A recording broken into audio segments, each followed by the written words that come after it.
आज बरोज शनिचर तकरीबन 2 बजे की टाइम गिरना नदी से कुछ बच्चों ने शफीक एंटी करप्शन को फ़ोन किया और फिर शफीक भाई का मुझे फ़ोन आया और उसके बाद फौरन एहसान शेख का भी फ़ोन आया। शफीक भाई ने बोला कि गिरना नदी पे एक डेड बॉडी दिखाई दी और फ़ौरन घर पर ही जब बाइक लेकर मोटर वारदात पर गिरना नदी पहुँचा। जब वहाँ मालूमात लिया तो पेटीवर बंधारे का जब डेड बॉडी वहाँ दिखाई दी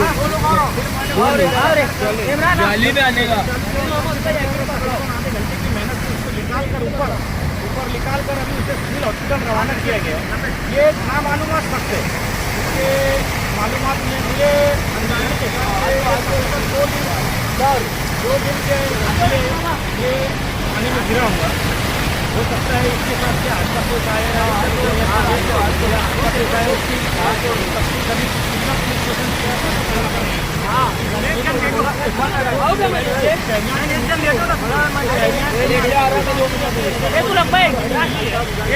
हॉस्पिटल में रखा गया।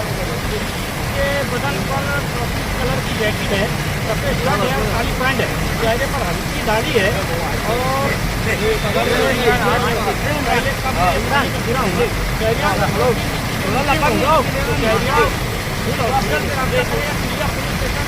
या मुझसे रब्ता कर मालूमात ले सकते हैं। बॉडी सिविल हॉस्पिटल में रखी गई है।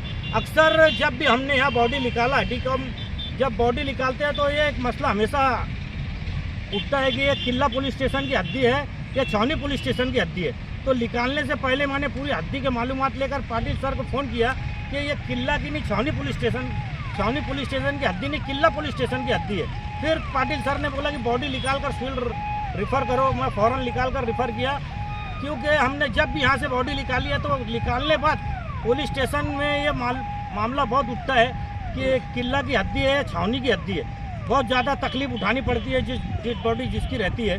तो अभी पाटिल सर से बात किया है तो फ़ौरन अभी जिस किसी के घर से जो मिसिंग होगा सिविल में आए, अभी उसकी सारी प्रोसीजर वहाँ पे कर रहे हैं हम।